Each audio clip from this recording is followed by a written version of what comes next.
मैं धन्यवाद देता हूं और हैरान होता हूं जब दाऊद ने 23 नंबर जबूर को लिखा, भजन संहिता को लिखा।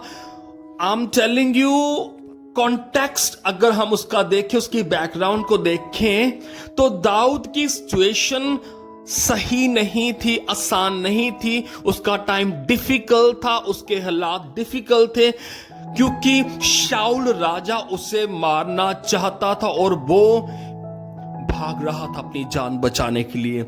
लेकिन जब वो शाम को लिखता है, बड़ी हैरान करने वाली बात है, वो अपने प्रेजेंट का रोना नहीं रोता है, वो अपने प्रेजेंट की वीकनेस की बातें नहीं करता है, अपनी कमजोरियों की बातें नहीं करता है, अपने डिफिकल्ट टाइम की बातें नहीं करता है, बल्कि वो तो शुरुआत करता है कि यहोवा मेरा चरवाहा है, मुझे कोई गति नहीं होगी। आज का इंसान अगर किसी डिफिकल्ट टाइम में होगा, वो अपने डिफिकल्ट टाइम की ही बातें करेगा। वो ऐसे ही रोएगा, मैं ठीक नहीं हूं, मेरे हालात अच्छे नहीं हैं। He will talk about only present time. लेकिन दाऊद के जीवन से हम देखते हैं कि वो प्रेजेंट को कुछ समझता ही नहीं था।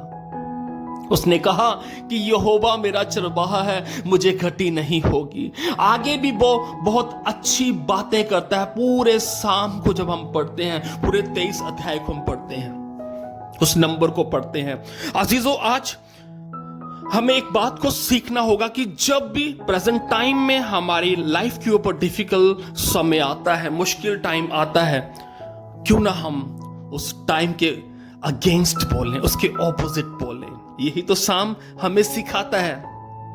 लेकिन दुख की बात है यह है कि हम बस अपने प्रेजेंट टाइम के डिफिकल्ट टाइम को ही कन्फेस करते रहते हैं। प्रभु मैं कमजोर हूं, प्रभु मैं बीमार हूं, प्रभु मेरे ऊपर कर्जा है, प्रभु मेरे हालात को बदलिए। Lot of things we talk about present time. क्यों ना हम दाऊद की तरह कहें कि प्रभु मेरा चरवाहा है। इसका मतलब ये है, वो जानता है, वो प्रभु के ऊपर ट्रस्ट करता है कि मेरी सारी जरूरतें वो पूरा करेगा, मुझे कोई भी घटी कमी नहीं होगी। ये ट्रस्ट कर कर हमें चलना होगा। प्रभु आपको बेहद ब्लेस करे। सभी को जय मसीह की।